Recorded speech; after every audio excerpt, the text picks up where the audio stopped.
Les planches de pharmacothérapie des addictions du service d'addictologie des hôpitaux universitaires de Genève.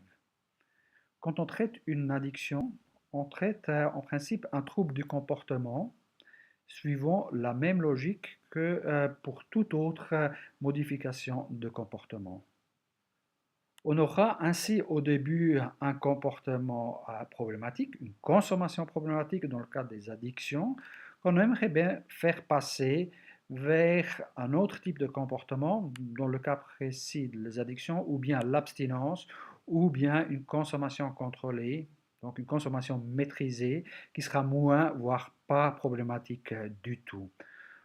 On aura donc une première phase, un premier point d'attaque pour la thérapie, celle de faciliter le passage d'un comportement non souhaité vers un comportement souhaité. Dans une deuxième phase, on essaiera de maintenir le comportement souhaité, et donc de faire une prévention, la rechute vers le comportement non souhaité. Il s'agira maintenant d'évaluer l'efficacité des médicaments utilisés en addictologie par rapport à ces étapes du travail addictologique. Une substance qui augmentera les chances de maintien de l'abstinence ne sera pas forcément efficace dans la promotion de l'abstinence.